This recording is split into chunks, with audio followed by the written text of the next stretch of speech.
Every decision I've ever made in my entire life has been wrong. George, you know that woman just looked at you. So what? If every instinct you have is wrong, then the opposite would have to be right. Yes. I will do the opposite. I used to sit here and do nothing and regret it for the rest of the day. So now I will do the opposite and I will do something. Excuse me, I couldn't help but notice that you were looking in my direction. Oh, yes, I was. You just ordered the same exact lunch as me. My name is George. I'm unemployed and I live with my parents. I'm Victoria. Hi.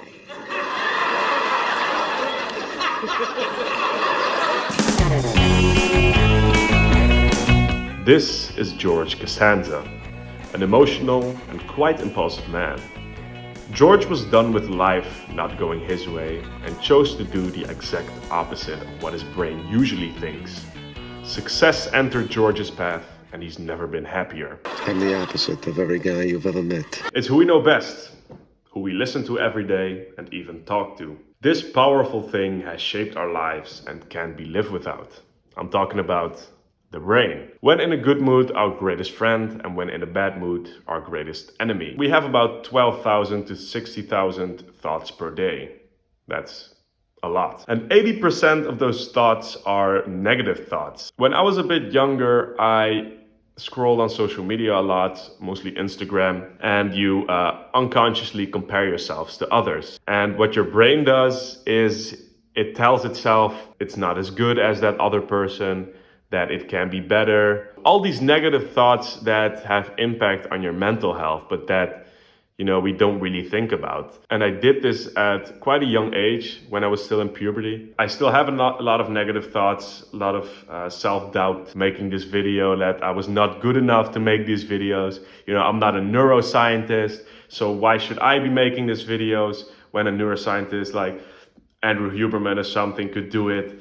He knows more about the brain than I do. Starting a business, you're not good enough yet. You need more experience to start a business. We constantly have these negative thoughts. It's never external. It's always like internal. I'm not perfect as well. I still have negative thoughts. We'll always have negative thoughts, but how do we, deal with them? So even when to this day, like I go to the gym fairly often and I still look in the mirror and I still see like things I need to improve. Never actually being satisfied. So that is something I should work on, or even acting impulsively to feel good right now when we know something is bad. So this can be like eating junk food, watching porn, or skipping a workout to binge watch a shitty Netflix original. These are all things that cause depressed feelings, sadness, and anxiety. So it's basically choosing comfort above growth. That is, not really a good thing for our mental health. So I do have an example when I made the right choice, and that we actually should focus on in our lives. So when I was around 17 years old, I had an internship, and it was an audiovisual internship, and I had to film a sports game in Macedonia. My boss, he asked me if I wanted to go to Macedonia to film this sports game, and it would be with a whole sports team, and I would have to go alone. Now, 17-year-old me, still a bit afraid, a bit insecure about all that, a lot of self-doubt. I didn't want to do it. I thought of all the bad things that could happen. But eventually I didn't know why I did this at that age, because I wasn't like that, but I thought of the chances. Like, what if I did do it? How would I feel after it? And I thought of it like, okay, I could expand my knowledge, expand my comfort zone. So I said yes to the project, and eventually I went. I made a couple of mistakes, but I filmed it, I finished it, and I grew a lot personally, but also, in that area, that audiovisual area. So it was a good experience by pushing myself out of that comfort zone. So I listened to a part of my brain that I wouldn't listen to at the time. And, it's crazy, because that moment I realized that the brain is something we can control. It's not something that is our master. Once we do give the brain our control, we let it act negatively. You're probably familiar with these concepts. We have two voices, or actually two parts of the brain, and I like to call them the rational and the emotional brain. So yeah, you can probably you know what the rational brain is. It's the brain that makes logical decisions, the brain that plans, makes factual decisions with little or no emotion. And it's usually told that this is the masculine part of the brain that you should always be listening to. Then we have the emotional brain, and yeah, that uses the feelings to control a thought, and this can be impulsively without thinking about the consequences.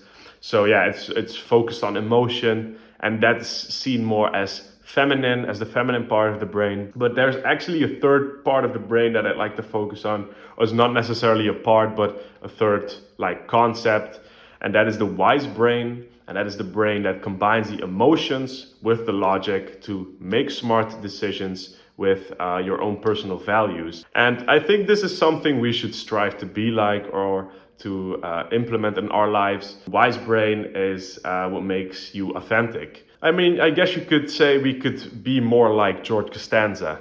Do more of the opposite, because when you have a thought, it usually is very impulsive. When you have an impulsive thought, think about it. Like, if you want to eat junk food, why do you want to eat junk food? Why do you have that thought?